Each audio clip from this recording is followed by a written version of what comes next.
In this episode, we move from exam mechanics into the world of standards and guidelines, which is where security architecture starts to look less like personal preference and more like disciplined engineering.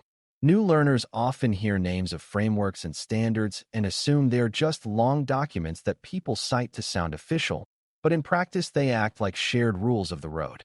When you design security into an organization, you are rarely inventing controls from scratch because you are selecting, adapting, and justifying choices using references that other people recognize and trust. Standards help you communicate, defend decisions, and build consistency across teams, especially when systems change and staff rotates. Guidelines are close relatives, but they are usually less rigid and more about recommended approaches than hard requirements.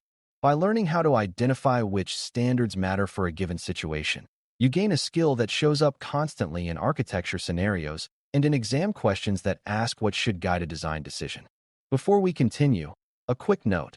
This audio course is a companion to our course companion books. The first book is about the exam and provides detailed information on how to pass it best. The second book is a Kindle-only ebook that contains 1,000 flashcards that can be used on your mobile device or Kindle. Check them both out at cyber.author.me in the Bare Metal Study Guide series. To start, it helps to separate a few terms that beginners often mix together, because confusing them makes standards feel more mysterious than they are. A standard is typically a defined set of requirements or specifications that can be used to judge whether something meets a stated level of quality or control. A guideline is usually advice about how to achieve an outcome, offering options and best practices rather than strict rules. A framework is often a broader organizing structure that helps you manage a program, such as how you categorize controls, assess risk, or build governance. A policy is an internal statement of what your organization requires, and it often points to standards and guidelines as the sources that explain how to meet those requirements. In architecture work, these layers connect because external standards shape internal policies shape technical standards, and technical standards shape design patterns. When you can tell which layer you are looking at, you can choose the right kind of reference for the decision you are making. Now consider why standards shape architecture decisions rather than just implementation decisions, because this is where the architect's role becomes clearer.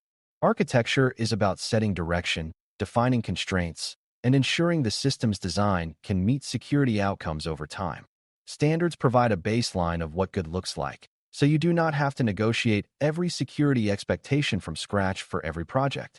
They also help you avoid designs that look clever but fail audit, fail interoperability, or fail operational support because they do not align with accepted practices. When an architecture decision is debated, a standard can act as a neutral referee, shifting the conversation from opinions to evidence. That is especially important when multiple stakeholders are involved, because stakeholders may disagree about risk tolerance, but they can often agree on using a recognized standard as a common reference. In exams, this shows up when the best answer is the one that aligns architecture work with recognized guidance rather than inventing a one-off solution. A practical way to identify applicable standards is to begin with the problem's context, because standards are not chosen randomly, and different contexts have different expectations. Start by asking what kind of organization this is, what kind of data it handles, and what kind of systems are involved, because those factors influence which standards are relevant. Next, consider the threat environment and business goals, because a public-facing service that must be highly available will prioritize different controls than a closed internal system with lower exposure. Then think about obligations, such as industry expectations, customer requirements, and legal or regulatory constraints, because those often point directly to specific standards or assessment approaches. Even without naming specific documents, you can reason that a financial environment has strong control expectations, a healthcare environment emphasizes sensitive data handling, and a government environment emphasizes formal risk management and documentation. The key is to treat standards as tools selected to fit a situation, not as trophies you collect.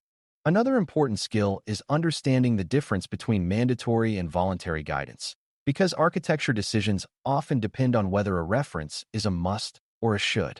Some standards are effectively mandatory because they are tied to contracts, regulations, or certification programs, and failing them has consequences like loss of business or legal risk.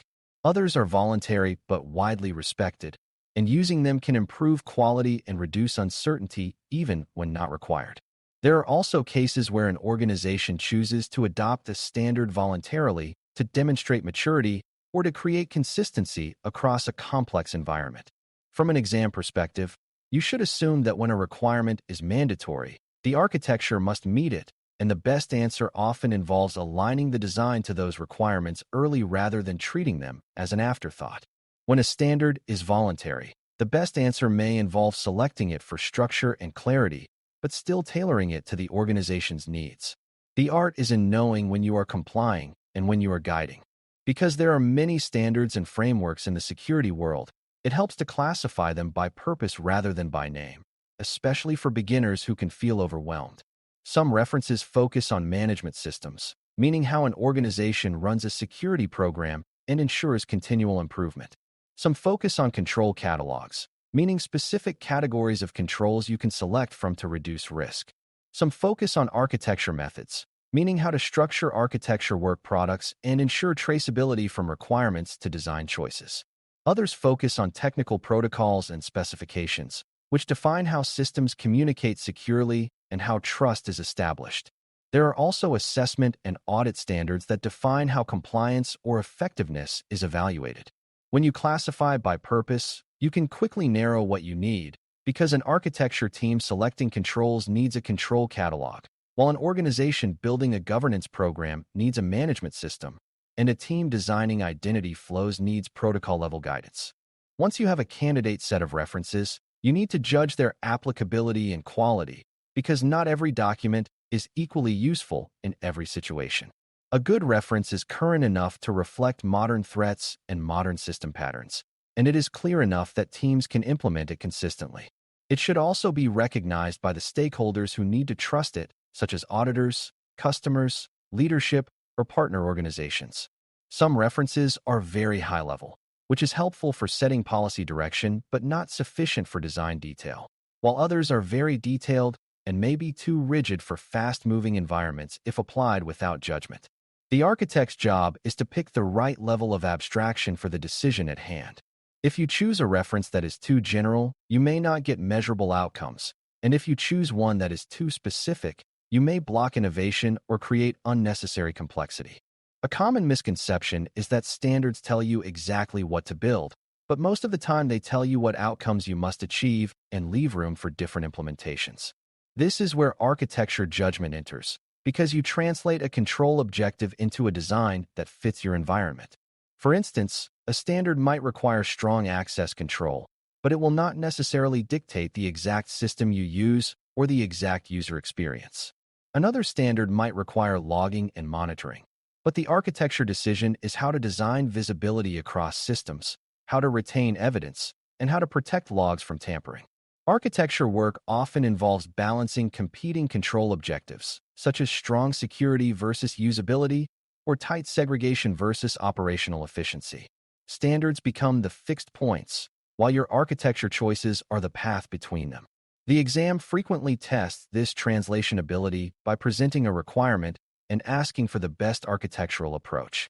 Guidelines play a special role because they often capture lessons learned and common patterns that help you avoid mistakes.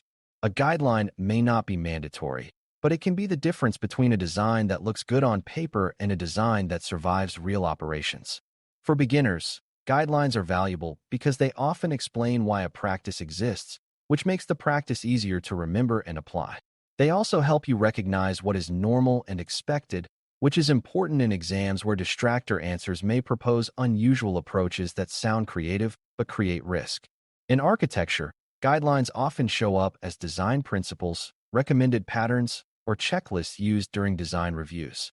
They help ensure that different teams make consistent choices, even when the teams have different levels of experience.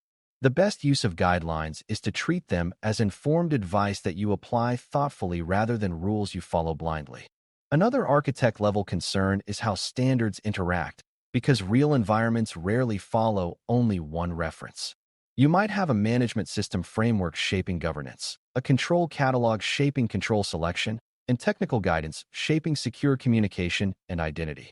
If these references conflict, The architect needs a way to resolve the conflict, usually by following the higher authority requirement first, then documenting the rationale for any tailoring.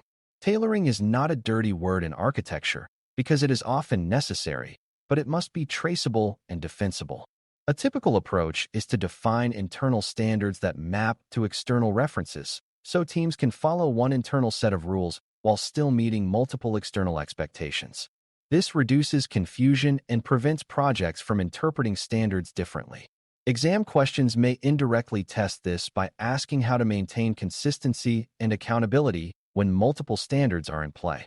You should also notice that standards influence documentation, not just technical design, because architecture decisions must be explainable and reviewable. When a design is challenged, the question is often what requirement drove this choice and what standard supports that requirement. If your architecture artifacts can answer that quickly, governance becomes smoother and audits become less disruptive. This is why architects often create mappings from requirements to controls and from controls to design components, even at a high level. The goal is not paperwork for its own sake, but the ability to show that the design is intentional and aligned with accepted practice. For beginners, it helps to imagine that every major architectural decision should have a short story explaining what it protects, what risk it addresses, and what reference supports it. Standards give you a vocabulary and a justification structure, which is exactly what exam scenarios tend to reward. A final practical skill is learning when to bring standards into a conversation, because timing matters. If you wait until the design is nearly done, standards feel like obstacles because they force late rework and create conflict. If you introduce them early as design constraints, they guide choices from the start and reduce friction later. This early alignment is part of the architect's value because it prevents surprises for developers, operators, and auditors. It also helps prioritize work, since standards often highlight baseline controls that must exist before advanced features are meaningful. For example, it is hard to claim strong monitoring if you never defined what must be logged and how logs will be protected. Standards and guidelines help you set that baseline in a way that is not arbitrary. The earlier they are used, the more they shape architecture decisions constructively instead of reactively. To wrap up, identifying applicable security standards and guidelines is really the skill of selecting the right external references to constrain and justify your architecture choices. You start by understanding the context, obligations, and stakeholders, then classify references by purpose and choose ones that fit the decision level you are making. You distinguish mandatory requirements from voluntary guidance, and you treat standards as outcome targets while using judgment to translate them into designs that work in the real world. You also account for the reality that multiple standards often apply at once, so you need consistency, mapping, and clear rationale when tailoring is necessary. When you approach standards this way, they stop feeling like endless documents and start acting like practical tools that support good decisions. This mindset reduces surprises, improves communication, and prepares you for exam questions that test not just knowledge of standards, but the ability to use them to shape defensible architecture. Thanks for listening. For more audio courses, daily newsletters, and more, please visit BareMetalCyber.com.